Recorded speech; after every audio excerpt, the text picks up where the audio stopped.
Hello, and a very warm welcome to Cultural Communication Confidence with me, Victoria Reynoldson.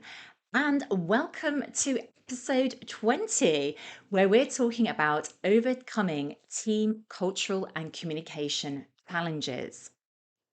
So, I did a review of the year a few episodes ago, and I was talking about the key trends that are coming up in 2023.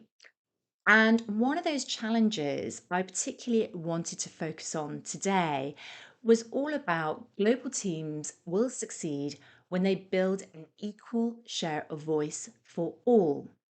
Now, I feel quite passionately about this topic.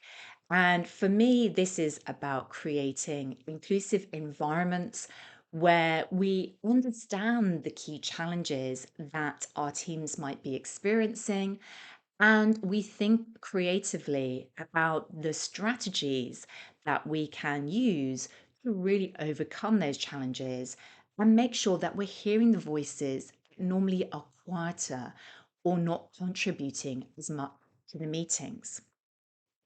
Why does this happen? I mean, surely, I get this conversation and people say to me, surely it's the case that the way we run meetings should be clear and everybody should know what to expect. Well, I think that is a case of it depends on where you are around the world and what cultural values you have and what your preferences are. I do find that the way we tend to run meetings means that we expect that we're just going to jump on the call and we're going to go through the agenda. And that if anybody has anything to say, or we invite people to say something, then they'll just unmute themselves and say it, whatever the context or the group of people. But the reality is that isn't the case. And you may find yourself experiencing these challenges where you notice that you're hearing the same dominant voices all the time. You also might find that you feel frustrated, that you ask team members to contribute, but then there's absolute silence on the other side. So let's get into the detail now of those challenges and what might be going on. So the first one is the whole concept of speaking up and sharing your view. Now, this is very driven by your preferences in cultural values. And what I mean by this is that there are a set of cultural values that exist, and people have different ways of operating, which is influenced by the different cultures that they've been exposed to. If I give you an example of that, one particular cultural value might be about hierarchy. So there are some cultures which are low power distance, hierarchy isn't so important to them, and they are very comfortable to contribute, say what they think, no matter who's in the room. So they would speak up. First, second, third, it didn't matter what the seniority of the people in the room was. Whereas people who come from a high power distance culture, actually, this really matters.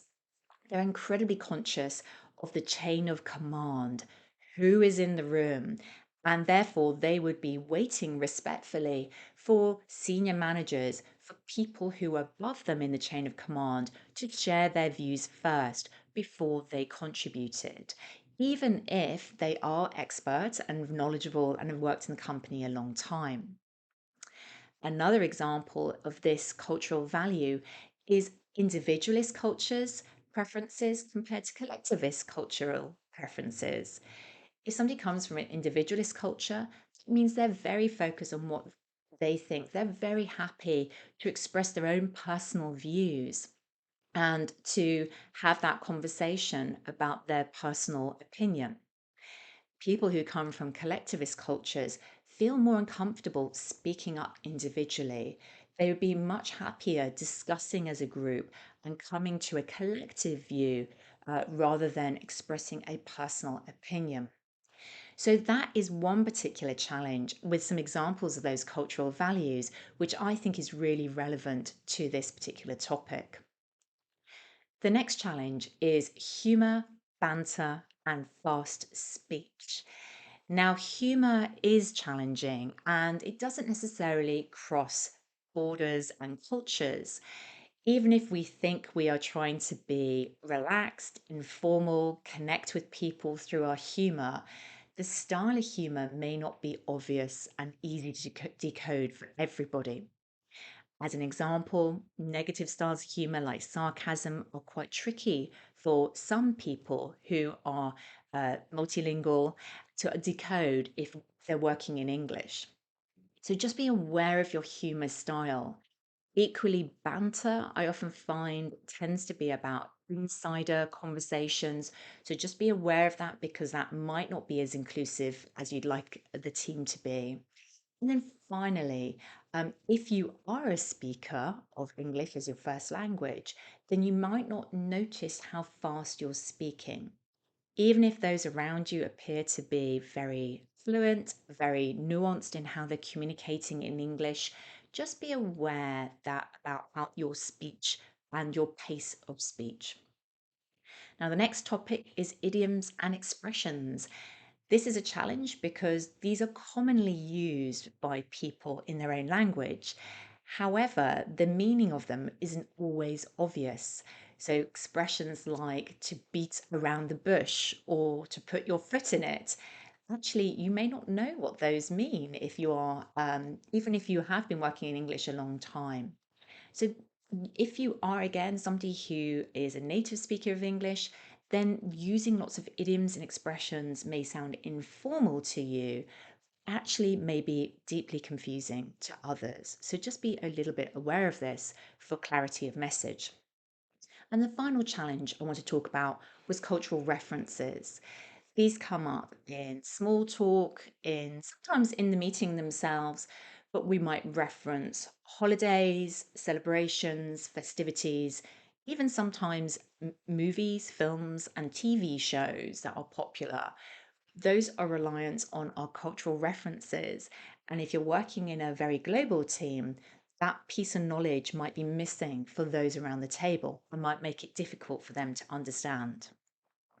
So, those are the key challenges: speaking up and sharing views based on cultural values, humor, banter, and fast speech, idioms and expressions, and cultural references. Now, let's talk about the strategies and what we can do about this. So, the first strategy is it's really important that we understand each other. And I think cultural values and having an understanding of cultural values is incredibly important for this. So, if you are somebody who, or your team is somebody, or a group that haven't fully explored your cultural values yet, or you haven't, perhaps you understand cultural values, but you don't know your own preferences as a team, then please come and have a chat. I do the cultural intelligence capabilities, feedback assessments. I do training around this.